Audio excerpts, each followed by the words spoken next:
परम पूज्य गुरुदेव परम वंदनीय माताजी सूक्ष्म रूप से विद्यमान है, नमन करता हूँ।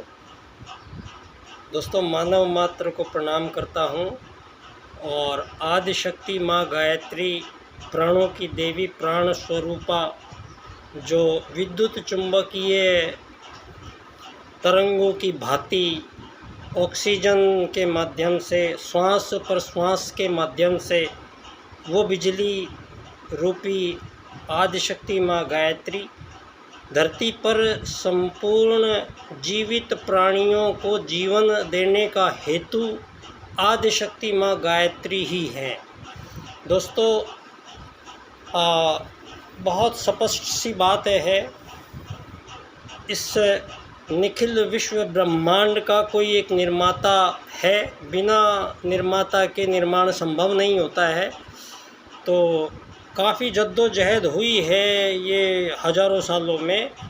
इन हज़ारों सालों के बाद में यहाँ मानव ने मानव पे इतने जुल्म ढाए हैं, मानव ने इतनी यातनाएं दी हैं मानवों को, मानवों ने कत्लेआम ट्रेन भर भर के लाशों की भेजी है धरती पे आज तक, इधर से उधर, और मानवों को पिंजड़े में जानवरों के जैसे रख के और जितनी कोई जिंदा मानव की आंखें निकाल लेना, दिल निकाल लेना, उसको इस इतनी क्रूरताएं धरती पर मानव ने की है।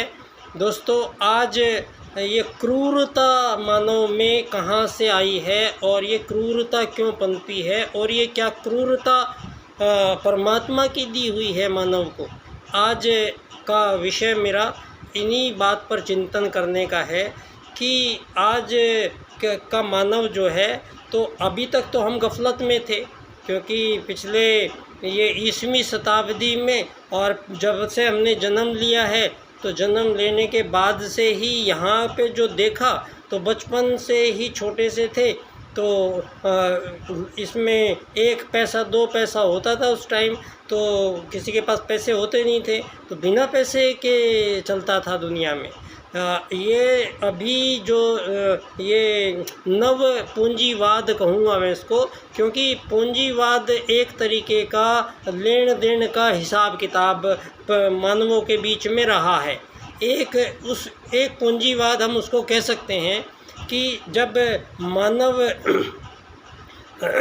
एक जगह रहते हैं और वो दूसरी जगह दूर मानवों के पास गए, और वहाँ पर क्योंकि ये प्रकृति में सभी चीज़ें एक जगह नहीं हैं, और मानव को जो चीज़ें चाहिए वो छितराई हुई हैं। वो कुछ चीज़ें यहाँ भारत में हैं, तो कुछ ईरान में तेल है, तो अफ़गानिस्तान में, रूस में गैस है, तो दक्षिण अफ्रीका में वहाँ सोना निकलता है, कोयला निकलता है ज़्यादा। तो ये धरती पर मानवों को जो विकास नाम कहा गया है, हालांकि इस विकास पर भी चर्चा करेंगे, तो ये जो विकास कह रही है दुनिया, इसमें सीधी सी बात है कि प्राकृतिक संपदाओं को नष्ट करके और मानव ये पदार्थ का भोग करने का यहाँ विधान सृष्टा ने दिया था उपयोग करने के लिए। तो मानव जो धरती पे आए हैं, तो यहाँ पर मानवों में ये त्रुटियाँ क्यों हुई, व्यवहारगत त्रुटियाँ क्यों आई यहाँ। जब ये अब तक हम गफलत में इसलिए थे क्योंकि यहाँ ये लॉर्ड मैकाले शिक्षा पद्धति, ये डार्विनवाद, ये चार्ल्सवाद, ये न्यूटन, ये सब के सब अंग्रेज लोग, और ये हम भारतीयों को, सनातन भारतीयों को, ये हमारे ऐसे षड्यंत्र किए इन लोगों ने कि हमारे वेद तक हमें पहुंचने के जो मार्ग थे वो सारे ही बंद कर दिए इन्होंने।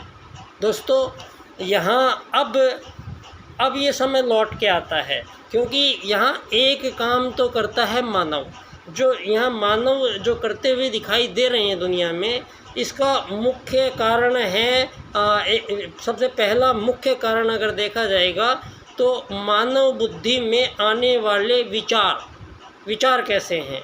तो ये विचार क्या होते हैं, ये विचार हवा में तैरते रहते हैं। ये हम जो भी अभी बोल रहे हैं, ये हमने कुछ नहीं बोला है, ये जो भी हम शब्द बोल रहे हैं, जो भी बातें बोल रहे हैं, ये हम कुछ प्रोड्यूस नहीं कर रहे हैं। ये ऑलरेडी यहाँ पर एनवायरनमेंट में शब्दों के गुच्छे भरे पड़े हैं। यहाँ पर लाखों करोड़ों साल में भी जो भी आवाज़ धरती पर की गई है, वो आवाज़ कभी नष्ट नहीं होती है। वो आवाज़ पूरे ब्रह्मांड में ही तैरती रहती है। तो यहाँ भारी जो तत्व होते हैं वो नीचे बैठ जाते हैं और जो हल्के होते हैं वो उड़ जाते हैं। दोस्तों, यहाँ पानी की तरह है मानव। पानी की तरह अगर उसको आप ऐसे डालोगे तो वो नीचे जाएगा। अगर आप मानव को पानी डालोगे तो वो नीचे जाएगा, और मानव पानी को उबाल देगा तो पानी ऊपर जाएगा। दोस्तों, तो यहाँ पर ये गफलतें यही हुई है कि हमें ये पढ़ाया गया कि मछली से बंदर अमीबा से मछली, मछली से बंदर से इंसान बना है और धरती पर वो आया है। वो बिल्कुल जंगली था, वो जंगलों में रहता था, नंगा रहता था और उसको कुछ नहीं आता था, जानवरों का शिकार करता था। ये हमें पढ़ाया गया, ये हमें पढ़ाया गया और सारी दुनिया में यही भर दिया गया दिमाग में लोगों के। और अब ये हमारा सौभाग्य भी है, और ये हमारा सौभाग्य तो अतीव सौभाग्य हम लेकर आए हैं धरती पर, क्योंकि हम भारतीय सनातन संस्कृति के वाहक हैं। दोस्तों, भारतीय संस्कृति मानव को अपना जीवन धरती पर कैसे बिताना है, वो उसके लिए मानव के सारा ही कुछ लेखा जोखा लेके तय किया गया है। दोस्तों, तो यहाँ पर जिस पहले क्रिएटर आएगा दुनिया में, पहले शब्द जो लिखोगे आप, वो लिखोगे क्रिएटर। आप क्रिएशन डायरेक्ट लिख ही नहीं सकते, क्योंकि शब्द होता ही नहीं है कोई। अगर क्रिएशन कहीं लिखी हुई है तो समझ लो क्रिएटर ने लिखी है। तो दुनिया में मानवों के बीच पूरे जीवन में हर जन्म में ये बड़ी समस्या रहती है कि वो परमात्मा को नहीं जान पाया, वो भगवान को नहीं जान पाया, वो अल्लाह को नहीं जान पाया। ये मानव आखिर जो इतने नाम गिना रहे हैं इनके, तो इनको जानना किस रूप में चाहता है? मानव क्या अपने जैसा देखना चाहता है भगवान को और ईश्वर को? और ईश्वर परमात्मा जो है, यहाँ पर पहले स्पष्ट तो कर लीजिए, मानव है कौन? क्यों ये सवाल किया पंडित दीनदयाल उपाध्याय जी ने। दोस्तों, ये यहाँ पर ये परम पूज्य गुरुदेव और उनके नीचे जो चित्र है, ये पंडित दीनदयाल उपाध्याय जी का है।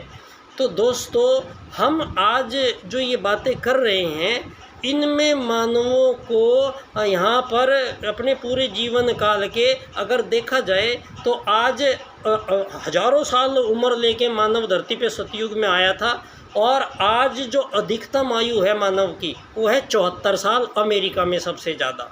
तो अब पहला सवाल मेरा, ये उम्र क्यों कम हुई आदमियों की? भाई अभी अब से थोड़े 60-70 साल पहले तक 125-150 साल तक भी मानव जीते थे। तो ये सने शने करके यहाँ पर आप कह रहे हो सारी दुनिया को भ्रमित कर रखा है कि सारी दुनिया निरोग और उनके बढ़ते जा रहे हैं सुविधाएं, सुख सुविधाएं, अमीर होते जा रहे हैं, बढ़ते जा रहे हैं, गरीबी हटती जा रही है। ये सुनते सुनते दिमाग ख़राब हो गए हैं सारी जीवन भर में। दोस्तों, ये जो जितनी भी नौटंकियां हैं, इसका कारक है मानव के राज की नीति। नीति क्या है आपकी? तो क्योंकि ये सारी दुनिया में जब धरती पर पहली बार मानव आया, तो दोस्तों ना यहाँ राजा था, ना प्रजा, ना दंड, ना दंडिक।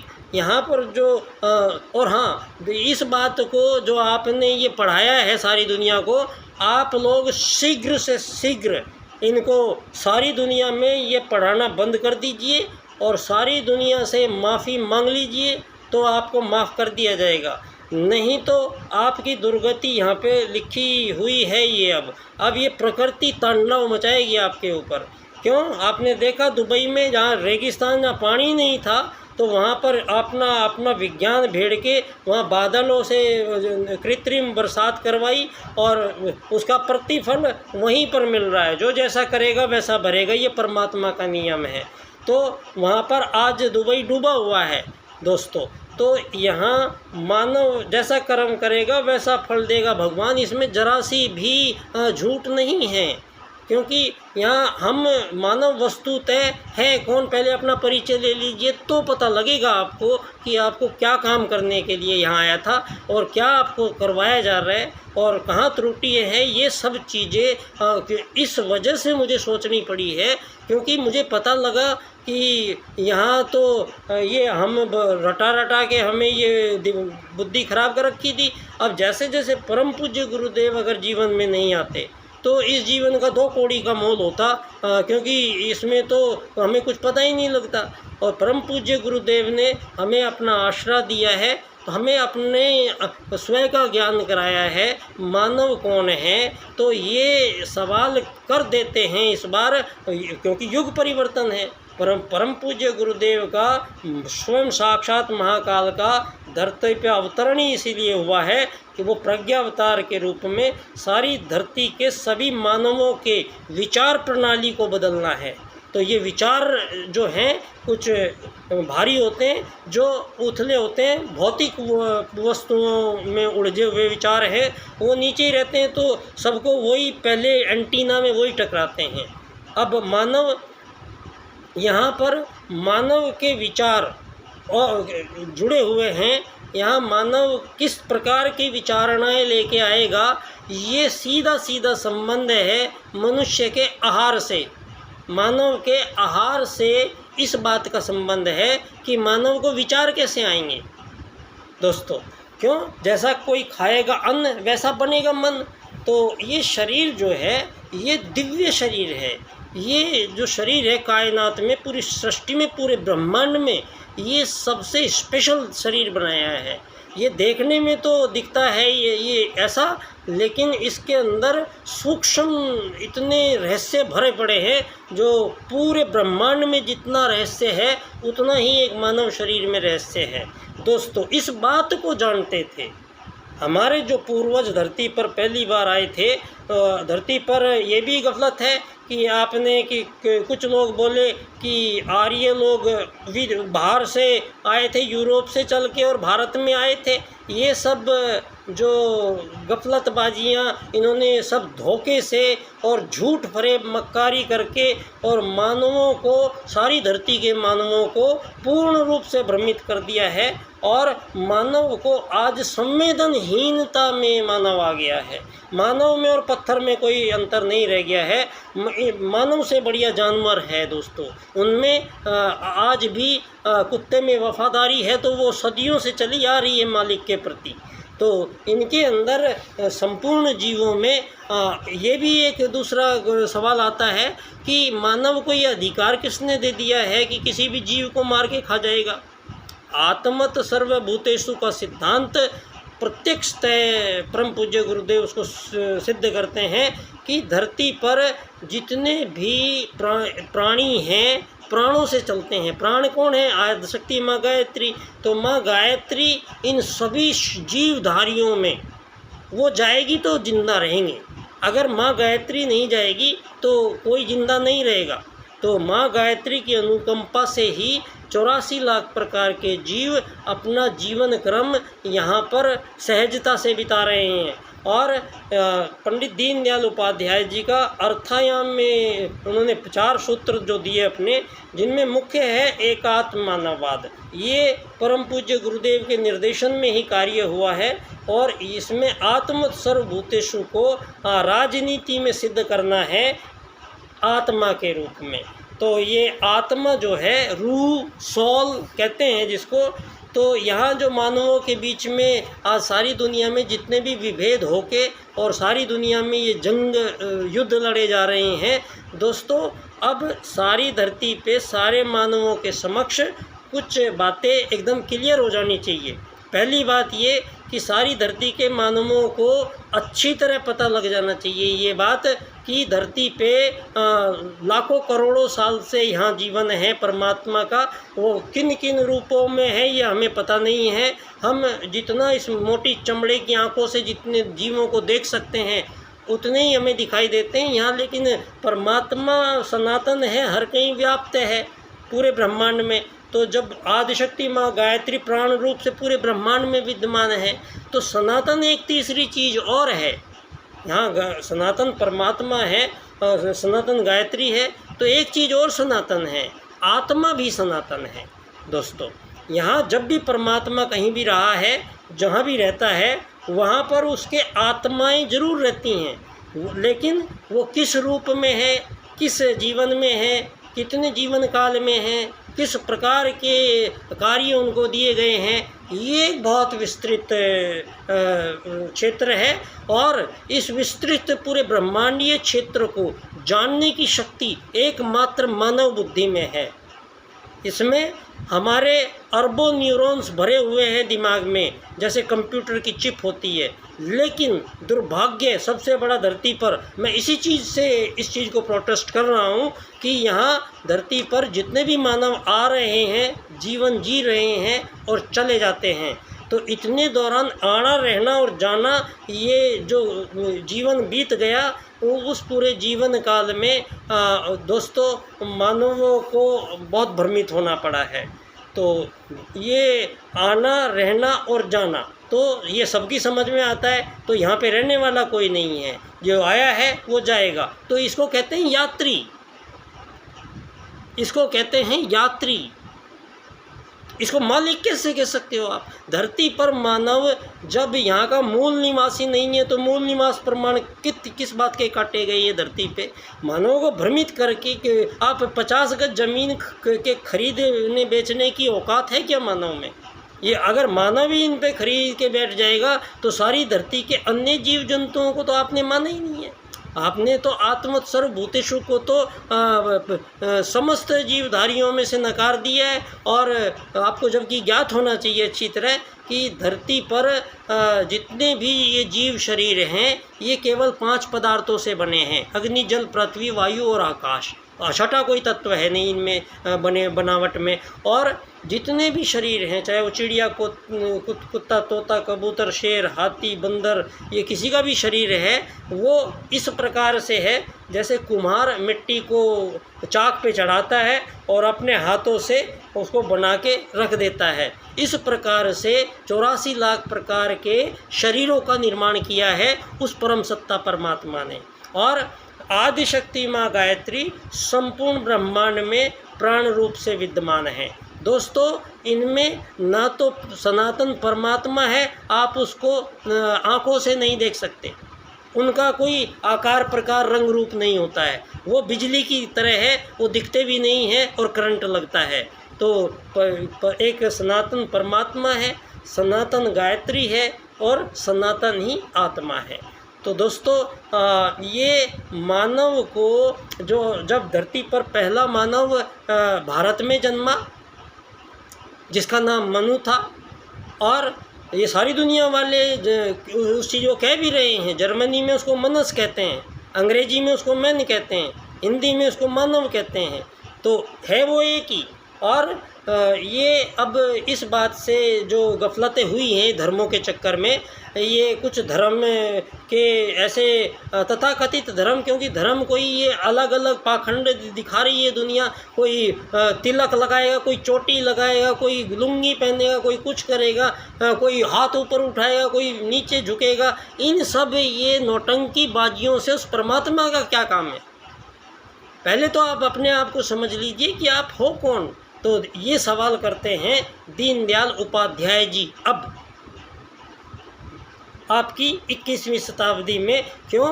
ये युग परिवर्तन काल है। अमृत काल, तो अमृत काल, आज़ादी का अमृत काल नाम दिया है ना जो आपने। ये अमृत काल जो है, ये आज़ादी का अमृत काल नहीं है।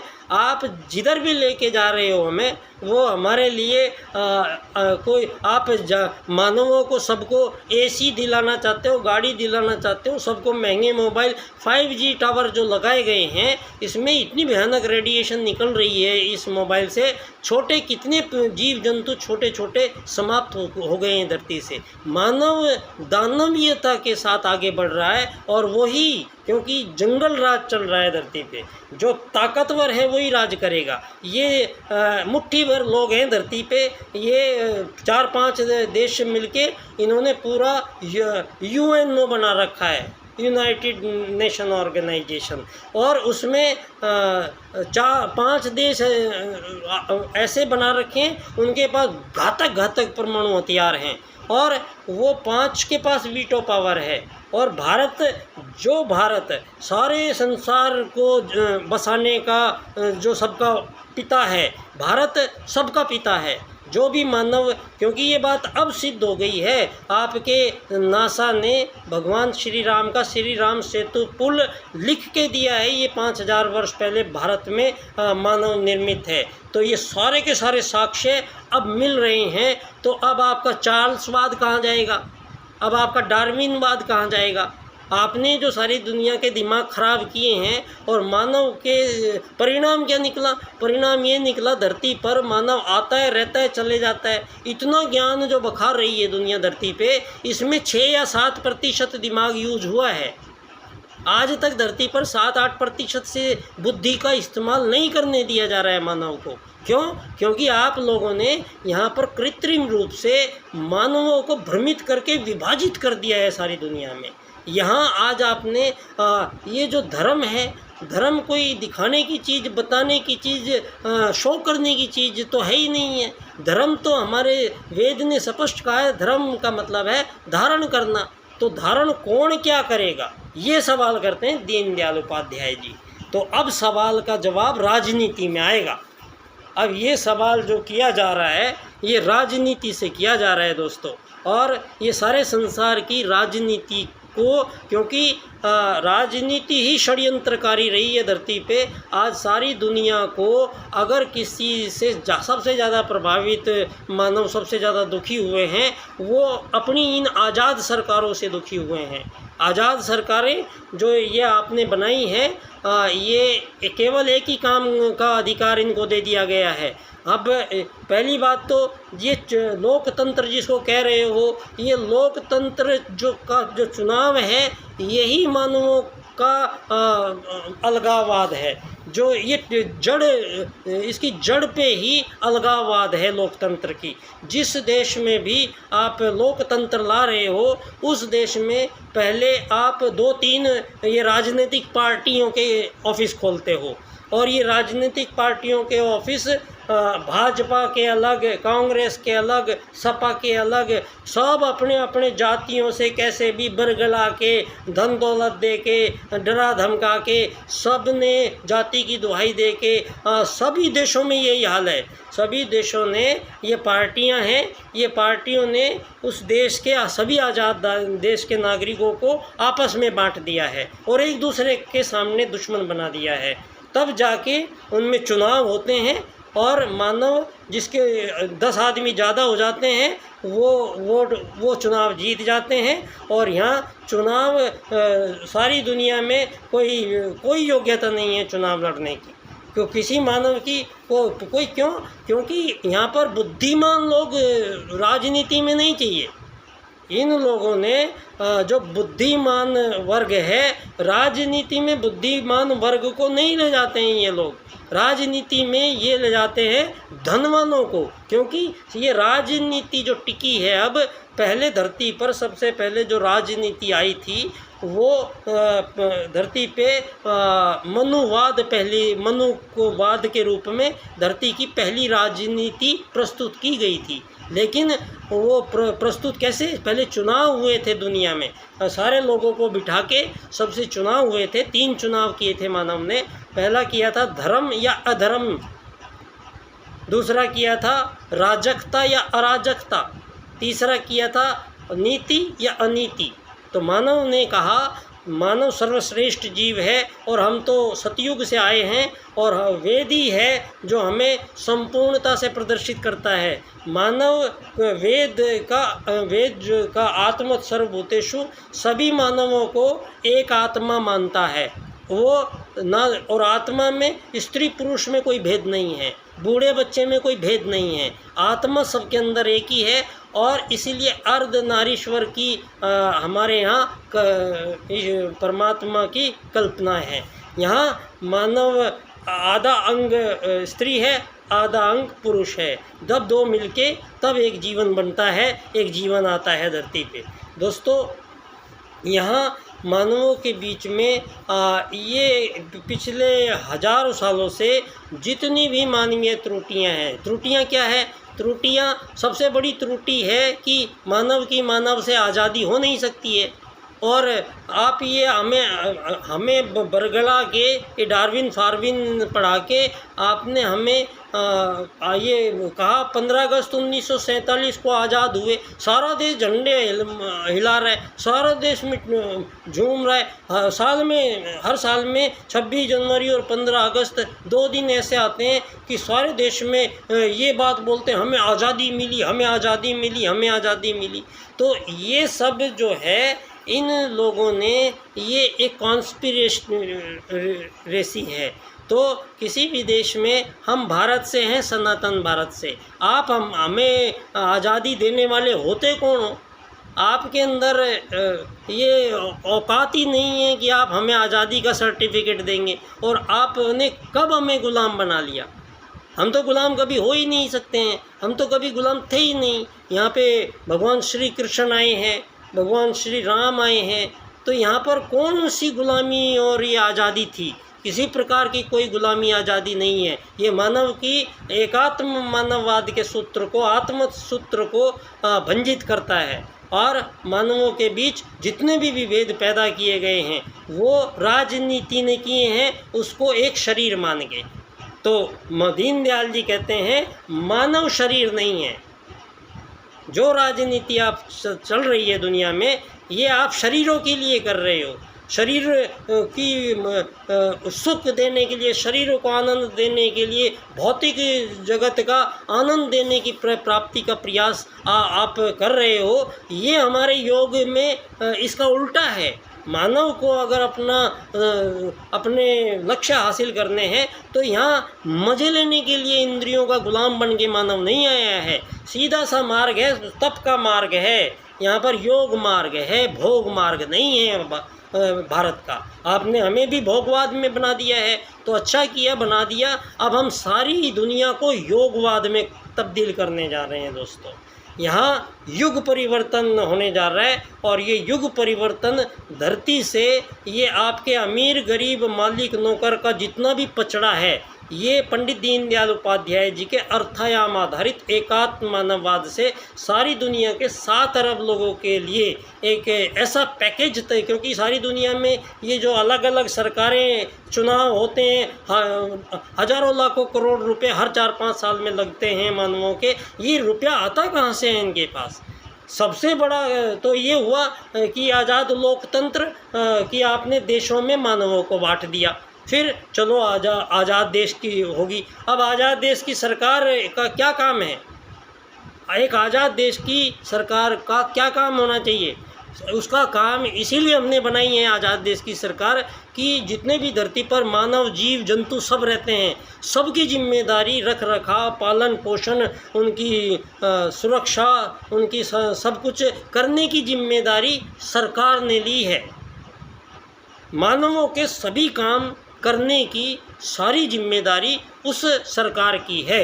लेकिन यहाँ पर इस सरकार नाम की चीज़ ने अपने किसी भी लक्ष्य को पूरा नहीं किया, और यहाँ पर एक और उल्टा काम किया। अब जो बटे बटाए थे वो तो बट ही रहे थे, पहले भाजपा कांग्रेस में तो बांट ही दिया था आपने, फिर एक बहुत बड़ा और षड्यंत्र किया आपने ये जो सरकार है सभी देशों में, इसमें जो सरकारी नौकरियाँ निकाली आपने, और सरकारी नौकरी कितनी, या सारी धरती को ये नौकरी क्यों निकाली आपने? ये नौकर किसको बनाए? और नौकर अगर चलो नौकर भी कह रहे हो आप, तो आप आए किस लिए हो सरकार बन के?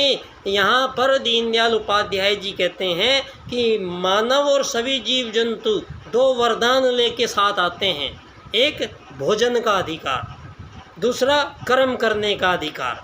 तो यहाँ भोजन 84 लाख प्रकार के जीव शरीरों को लाखों करोड़ों साल से अनवरत दिन में 2-3 बार उनको किसी को भूखा नहीं मरना पड़ा धरती पे, जानवरों को आज तक। और यहाँ मानवों को पहले भी भूखा मरना पड़ रहा था और अब भी भूख से मर रही है दुनिया। दोस्तों, ये चिंतन का आप ये बार बार कूद कूद के यहाँ पे आ जाते हो और कभी ये चुनाव कभी वो चुनाव, आप हमें फुर्सत से सोचने भी नहीं देते एक बार, और आप हमें इस अंधेरी दौड़ में भगाए चले जा रहे हो।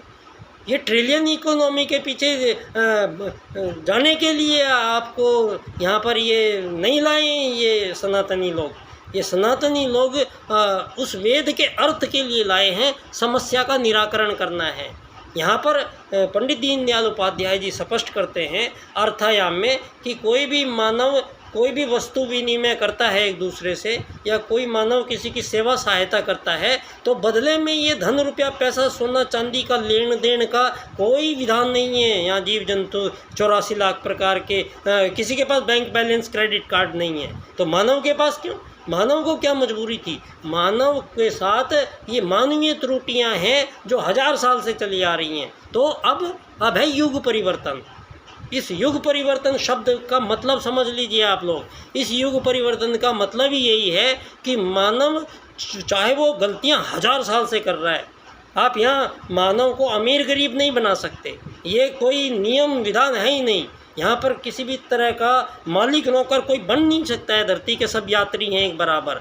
तो यहाँ पर ये जो उल्टे दिशा में उल्टे काम कराए जा रहे हैं हमसे, अब परम पूज्य गुरुदेव युग परिवर्तन कर रहे हैं। तो युग परिवर्तन में आपकी आज तक की ये दुनिया में जितनी भी मानवीय समस्याएं हैं, वो सारे 7 अरब लोग, भारत की बात नहीं कर रहे हैं गुरुजी, केवल भारत, और भारत हमारा महाभारत है, तो हम एक भारत की बात नहीं कर रहे हैं। हमारा जो क्षेत्र है वो है वसुदैव कुटुंबकम, आत्मत सर्वभूतेषु, और वसुदैव कुटुंबकम भारत का क्षेत्र है। और सारी मानव जाति जो भी निवास करती है सारी दुनिया में, जो अपने आप को आज मुस्लिम, हिंदू, सिख, ईसाई, बौद्ध, जैन, फारसी, पता नहीं क्या क्या बरगला के घूम रहे हैं, आप अच्छे से नोट कर लीजिए। धरती पे सबसे पहले आर्य लोग आए, आर्य संस्कृति सर्वश्रेष्ठ संस्कृति थी, और जो लोग आर्य पद्धति को फॉलो नहीं किया, जो लोग बाद में राजसिक और तामसिक आहार ग्रहण किया, तो जैसा खाएगा न वैसा बनेगा मन। अगर आप सात्विक आहार लेते हैं, ये बात प्रूव करी है धरती पे परम पूज्य गुरुदेव ने कि ये शरीर जो आपको दिखाई दे रहा है ये कितने काम का हो सकता है इसके लिए, लेकिन इसको क्या करना पड़ेगा, इसके लिए विशेष एक रास्ता है, तप का रास्ता है। तो परम पूज्य गुरुदेव ने 24 साल तक गाय को जौ खिलाए, उसके गोबर में से साबुत जौ इतने से निकलते थे, उन्हीं जौ को कूट के उसी गाय की छाछ से वो 24 साल तक और जीभ पे कुछ जाने ही नहीं दिया। इसको कहते हैं अन्नमय कोश की परिष्कृतता, शुद्धता। तो ये अन्नमय कोश, ये जो शरीर आपका दिखाई दे रहा है, इसमें 5 आवरण हैं। पहला जो ये मोटा मोटा बाहर से दिखाई दे रहा है, ये है अन्नमय कोश। अन्नमय कोश बनाता है इसको। अगर अन्न में ताकत होगी तो इसमें भी ताकत आएगी, अन्न में जो गुण होंगे वही इसमें आएंगे। तो यहाँ सात्विक अन्न परम पूज्य गुरुदेव ने 24 साल तक जो ये तप किया, परिणाम क्या निकला? परिणाम गुरुजी का जो बुद्धि है उसको आप आंक सकते हो क्या? उसको मूल्यांकन कर सकता है क्या? पूरा ब्रह्मांड नहीं कर सकता है। पूरा ब्रह्मांड मिलके परम पूज्य गुरुदेव के मस्तिष्क को नहीं उसको जान सकता है। वो आए थे यहाँ पर, और हम भी आ सकते हैं, आप भी आ सकते हो। यहाँ पर आप ये जो सारी दुनिया को इन रोटी कपड़ा मकान के लिए मानवों के बीच में युद्ध शोषण वध हत्याओं के जो सिलसिले चल रहे हैं, ये सारे की सारी दुनिया के सारे युद्ध एक दिन में बंद होंगे। अब और सहन नहीं होगा यहाँ पर धरती पर। अब ये आप लोग समझ लीजिए कि ये धरती से जितना भी पापाचार, कामाचार, अनाचार या विचार है ना, ये सारा का सारा भारतीय संस्कृति पुनः खड़ी हो गई है। तो दोस्तों, अब एक ऐसी दुनिया आ रही है जहाँ परम पूज्य गुरुदेव की दुनिया है, जहाँ मानव देव मानव कहलाएंगे। अब यहाँ मानवों के बीच किसी भी प्रकार का विभेद की गुंजाइश नहीं रहेगी। ये पूरा का पूरा जो प्रकरण, जो ये मेरा विषय बन रहा है, इस विषय को मैं प्रूव करता हूँ एकात्म मानववाद से समग्र व संपूर्ण वैश्वीकरणवाद। ये मेरा विषय है। तो ये शुरू में आपको ये अटपटी लग रही हैं बातें, लेकिन यहाँ इससे कम में बात बनेगी नहीं। अब यहाँ इससे कम में, अब युग परिवर्तन में बनेगी नहीं बात। और अब समय कम रह गया है, तो याद कीजिए गुरुजी ने बोला है कि क्या करना पड़ेगा, उल्टे को उलट कर सीधा करना पड़ेगा।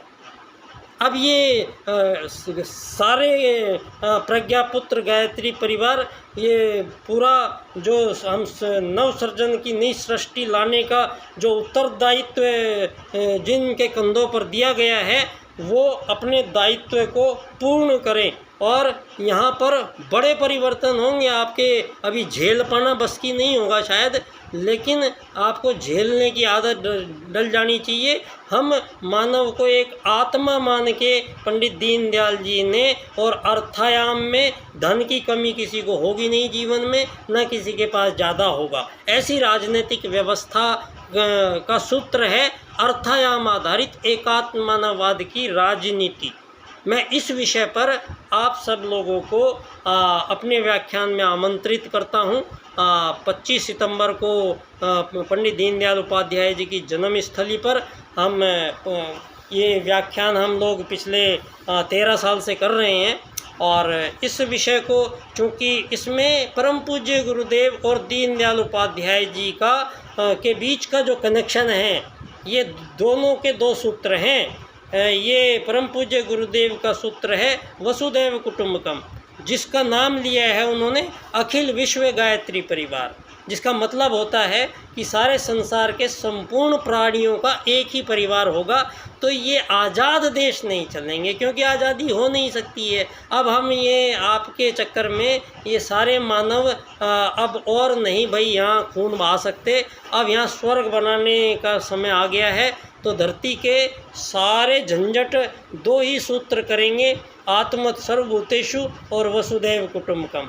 और आत्मत सर्वभूतेषु को सिद्ध करने के लिए पंडित दीनदयाल उपाध्याय जी का पहले आएगा अर्थायाम। ये धन को आप न रहेगा बांस, न बजेगी बांसुरी, सिद्धांत यही चलेगा अब तो भाई, अब और कोई उपाय नहीं है। तो मैं पुनः आप सब लोगों को, और ये समझ लीजिए कि यहाँ धरती पे पहला मानव भारत में आया, और पहला मनु का जो परिवार बसा, वो पहली जो घर बनाए धरती पे, पूरी धरती पे पहले मानवों ने, उन घरों की बस्ती को आर्यों की बस्ती कहा गया। और ये आर्य सर्वश्रेष्ठ थे, और इनमें किसी भी प्रकार की कोई त्रुटि नहीं थी। धीरे धीरे जब कुछ लोगों में आहार की त्रुटि हुई, तो वो आर्य लोग सभी फिर शुद्ध श्रेष्ठ का कर्म नहीं करते थे। वो राजसिक और तामसिक भोजन करने के बाद वो लोग उनको दिक्कतें करते थे। तो आर्यों ने, जो ऐसे लोग थे, उनको अपनी देश की सीमाओं से बाहर निकाला, और उनको कहा अनार्य, या असुर भी कहा, अनार्य भी कहा वो लोग। लेकिन वो लोग चले कहाँ से हैं? वो चले हैं मनु से ही। वो एक ही पिता की संतान हैं, ये आर्य। और कुछ लोग ये द्रविड़ लोग कहते हैं कि ये उधर आए थे आर्य, ये भी गफलत है। तो ये भी गफलत साफ कर लेनी है कि यहाँ पर जो सिंधु घाटी की सभ्यता का जो क्षेत्र है, यही वो क्षेत्र है जहाँ धरती पे पहली बार मानव आया था। और जब मानव यहाँ पर बढ़ते चले गए, तो उनमें से, उन्हीं आर्यों में से दक्षिण में चले गए कुछ आर्य, तो वो वहाँ बस गए। तो ये है उनका। और लेकिन बाहर से कोई आर्य नहीं आया था, आर्य भारत में ही जन्मे थे और वो अनार्य गए थे सारी दुनिया में, वो भी हमारे मनु के ही वंशज हैं। और सारी दुनिया में जब सारी दुनिया में सारे मानव एक ही पिता की संतान हैं, तो यहाँ पर ये इतने ज़्यादा विकसित है, विकसित अल्प विकसित विकासशील, हिंदू मुस्लिम सिख ईसाई, अमीर गरीब मालिक नौकर, ये पहलवान ये कमज़ोर, ये क्या सब कुछ है दुनिया में, इसको ढंग से ट्रीट करना पड़ेगा। आप लोगों ने सारी दुनिया में ये सारी गड़बड़ क्यों हुई है? ये सारी गड़बड़ इसलिए हुई है कि मानव को आपने 4 कक्षाओं से होके गुजरना था, आपने उसकी सारी कक्षा तोड़ डाली है। यहाँ पर ब्रह्मचर्य से मानव का रहना सबसे ज़रूरी है। ये पहला पाठ है धरती पे, ये धरती का सबसे पहला पार्ट है कि मानव को ब्रह्मचर्य से रहना पड़ेगा 21 साल तक। और जीवन में फिर एक पति एक पत्नी का विवाह जीवन में एक ही बार होगा, दोबारा नहीं। और तलाक नहीं हो सकता है। एक बार जिसने शादी कर ली वो जीवन में टूट नहीं सकती है, तोड़ने नहीं दिया जाएगा। और पति पत्नी के अलावा शारीरिक संबंध स्थापित या अन्यों के साथ कोई कर नहीं पाएगा धरती पे। ये जब तक हम इसी चीज़ को धरती पर लागू करने के लिए भगवान को आना पड़ा। यहाँ पे सबसे पहले भगवान आए ही इसी बात से थे। भगवान श्री राम ने मर्यादा की स्थापना के लिए ही आए थे वो बस। तो मर्यादा किसमें? एक स्त्री और पुरुष के बीच का सच्चा रिश्ता होना चाहिए। इसी के लिए उन्होंने स्त्री पुरुषों के ये जो यहाँ आज भोगवाद में सारी दुनिया को भारत में ऐसे सुप्रीम कोर्ट ने आदेश दिए हैं कि आपको मैं बताऊं तो, लेकिन बताना तो पड़ेगा। सुप्रीम कोर्ट ने आदेश दिया पहले कि भारत में कोई भी भाई बहन हैं उनमें से एक अपना धर्म बदलकर विवाह कर सकता है। ये बात भाई बहन विवाह कर सकता है और धर्म बदल के दिए। धर्म क्या होते हैं? और उसमें जब ये निर्णय दिए गए पूरे भारत में कोई भी धार्मिक संस्थान, ये जो सारे ठेकेदार बनते घूमते हैं, इनमें से किसी एक ने प्रोटेस्ट नहीं किया, एक ने भी आज तक इस मुद्दे पर बात नहीं की। ये जितने भी धर्म संस्थान बैठे हैं, जितने भी राजनीतिक बैठे हैं, जितने आंदोलनकारी बैठे हैं, किसी के सर पे पल्ले पड़ा नहीं बात, किसी से कहीं आवाज़ नहीं आई कोई। इनकी आवाज़ मार दी गई ऐसे। इस तरीके से अंग्रेजियत लाद के हमें जेंटलमैन बना के और सारे मानवों को छलाओ ठगा गया है यहाँ पे। दूसरा, हमारे भारत का सुप्रीम कोर्ट दूसरा डिसीजन देता है कि जो ये टीनेजर्स बच्चे हैं ये लिव इन रिलेशनशिप में रह सकते हैं, बिना शादी के साथ रहेंगे। तो ब्रह्मचर्य से कौन रहेगा? इन लोगों को ब्रह्मचर्य तो ख़त्म करना है। क्यों? मानव को लुंज पुंज बनाए रखना है, इनको श्रेणियां बनाए रखनी है। ये ताकतवर लोग मानवों की खून की होलियां खेल के खुश होते हैं आज। ये परमाणु ये बमों से यूक्रेन को, अफ़गानिस्तान को पूरा बर्बाद कर दिए इन लोगों ने। इतनी सुंदरता और इतना पूरी हज़ारों साल में ये चीज़ें बनती हैं और इन लोगों ने मिनटों में ये ढा दी हैं। ये सारी दुनिया में ये कुछ लोग यहाँ पर ये हैं कौन लोग? ये वही लोग हैं जो आज़ादियाँ बांट रहे थे, जिन लोगों ने हमें गुलाम बनाया था। ये वही लोग हैं जो ईशा के बाद के ही हैं। बस ये इनका इतना सा ही टाइम है। अब इनको पता ही नहीं था कि आगे ये सनातन भारत प्रकट होगा। तो अब भगवान श्री राम प्रकट हो गए, तो अब आपका चार्ल्सवाद, डार्विनवाद सारे चूल्हे में डाल दो, क्योंकि 5000 साल पहले के जो हमारे पास वेद हमें उपलब्ध हैं उसमें सारा दिया हुआ है। मानव कौन आया, कैसे आया, कहाँ रहे, कहाँ गए, क्या कहलाए, ये सारी की सारी चीज़ें। और आप कह रहे हो कि ग्रेविटी की खोज न्यूटन ने की, तो ये तो कई सौ साल, 1000 साल पहले ही भास्कराचार्य ने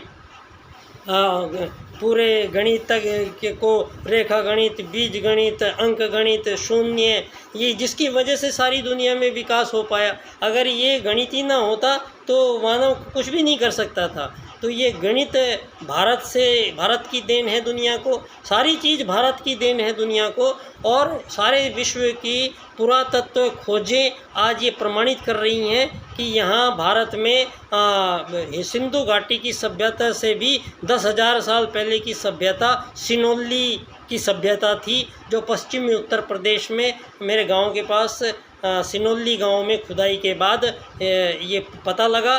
और अभी कल मैंने एक और न्यूज़ सुनी कि अभी जो खुदाइयाँ चल रही हैं उनमें वो 20,000 वर्ष पुरानी सभ्यता का पता लगा रहे हैं। तो ऐसे चलते चलेंगे तो आपका ये 2-2.5 हज़ार साल की आज़ादी गुलामी के खेल को समेट के अपने घर ले जाइए। हमें आपकी आज़ादी नहीं चाहिए, आपकी आज़ादी अपने आप ले जाइए, हम तो अपने आप ही आज़ाद होंगे।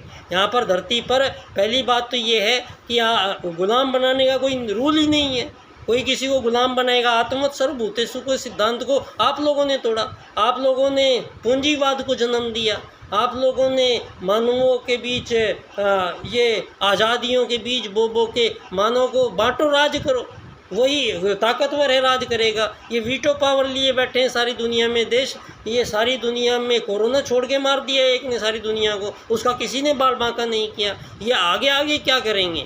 और ये दूसरा सवाल एक और है, ये क्लाइमेट चेंज जो और जनसंख्या वृद्धि, ये दोनों के दोनों इतने घातक स्तर पर हैं कि आज एकदम से बढ़ाम हो जाएगी सारी दुनिया।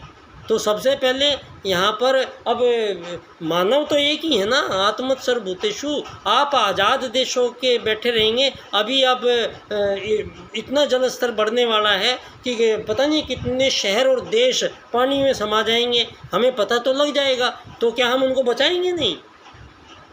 तो हम उनको मरते हुए देखेंगे। अब ये राजनीतियाँ, आज़ादी वाली राजनीतियाँ आप बंद कीजिए और आपस में ये मानवों को भ्रमित मत कीजिए। अब क्योंकि एकात्म मानववाद से समग्र व संपूर्ण वैश्वीकरणवाद होगा जब, तो सारे संसार में एक ही सरकार बनेगी, अब विश्व सरकार, और सारी दुनिया की सीमा रेखाएं समाप्त हो जाएंगी और सारी धरती पे केवल शुद्ध चीज़ें ही बनाई जाएंगी और केवल विश्व सरकार ही सारी चीज़ों का निर्माण करेगी, वितरण करेगी, पैकिंग करेगी और सारी धरती के मानव केवल उस विश्व सरकार की 5 घंटे की नौकरी करेंगे। और जहाँ अब धरती पर सब कुछ दोबारा से डिफाइन हो रहा है, यहाँ पर सबसे पहले रसायन जो है, ये रसायन ही मानव को खोखला करते आए हैं, मानव की इम्यूनिटी पावर को सत्यानाश करते आए हैं। मानव के लिए आदि व्याधि के लिए यहाँ हमारे परमात्मा ने वेद में ही उससे सारी व्यवस्था कर दी है आयुर्वेद के रूप में। दोस्तों आप समझ सकते हो, जो प्राण चेतना हमारे अंदर है वही पेड़ पौधों में है। ये सिद्ध किया प्रोफेसर जगदीश चंद्र बसु जी ने, जिन्होंने ये सिद्ध किया कि ये पेड़ पौधे भी मानव के साथ बात करते हैं, हंसते हैं, रोते हैं। हज़ारों किलोमीटर दूर बैठे हुए उनकी जो उनके साथ संकट आता है वो 1 सेकंड में पौधे को पता लग जाती है। तो पौधे भी जीवित हैं, उनमें वही आत्मा है जो हमारे अंदर है। दोस्तों इस बात का सबूत है सर्कस, इस बात का सबूत है सर्कस कि सारे जीव जंतुओं में एक ही आत्मा है। इस बात उदाहरण है सर्कस। कैसे? यहाँ मानव की भाषा शेर भी समझता है, चिड़िया भी समझती है, हाथी भी समझता है, भालू भी समझता है, बंदर भी समझता है, सारे जानवर समझते हैं, ऊँट भी समझता है, बकरी भी समझती है, कुत्ते भी समझते हैं, बिल्ली भी समझती है। यहाँ पर वो इशारे करता है और वो जानवर वैसा काम करने लग जाते हैं। तो इसका मतलब कोई कनेक्शन हुआ। इसका मतलब जो हम उनको कह रहे हैं, हम तो उनको कुछ मानते ही नहीं हैं, लेकिन वो हमारी बात को समझते हैं, हम उनकी बात समझते नहीं हैं। तो इसमें गलती किसकी है? गलती इसमें हमारी गलती है। क्यों? ये जो उसमें वो समझ क्यों जाते हैं मानव की भाषा? क्यों? क्योंकि आत्मा वो एक ही है, आत्मा ही आत्मा को समझा रही है, शरीर से कोई मतलब नहीं है। यहाँ शरीर जो दिखाई दे रहे हैं, किसी भी शरीर में प्राणों को धारण करने का कोई अंग नहीं है। प्राणों को धारण करने की शक्ति इस भौतिक शरीर में नहीं है। प्राण को धारण करने की केवल और केवल आत्मा में सामर्थ्य है। जब वो आत्मा किसी शरीर में घुसेगी तभी वो प्राण खींच लेती है और प्राणी जीवित कहलाता है। तो शरीर, ये पंच महाभूतों का बना हुआ शरीर मानव की पहचान नहीं है।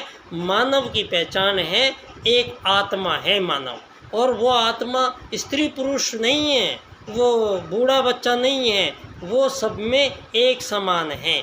तो यहाँ धरती पर ये जो नारियों को, बिचारियों को ये शोषण के लिए ही इनको सजना पड़ेगा, धजना पड़ेगा, टिक्की लगाओ, बिंदी लगाओ, ऐसे रहो वैसे रहो, ये सब चीज़ ये इन लोगों ने बनाई है, जो ये मध्य काल में ये ईसा के बाद का यह सारा खेला। तो दोस्तों यह आज़ादी हो नहीं सकती। सारी दुनिया की आज़ादियाँ रद्द की जाएंगी, सारी दुनिया के मानवों का मूल निवास प्रमाण पत्र रद्द किया जाएगा। सारी दुनिया में किसी को मालिक नौकर बनने की ज़रूरत नहीं पड़ेगी, अमीर गरीब बनने की ज़रूरत नहीं पड़ेगी, क्योंकि कोई जिम्मेदारी छोड़ेंगे ही नहीं हम माँ बाप के ऊपर। ये सारी चीज़, आपको बच्चे पालने नहीं, मकान बनाना नहीं, ज़मीन खरीदनी नहीं, दहेज देना नहीं, शादियां करनी नहीं। मानव की जितनी भी ये जिम्मेदारियां हैं, ये सारी जिम्मेदारियां अब विश्व सरकार पूरी करेगी। जब मानव को सारे भार हटा दिए जाएंगे, एक भी तनाव मानव के पास रहने नहीं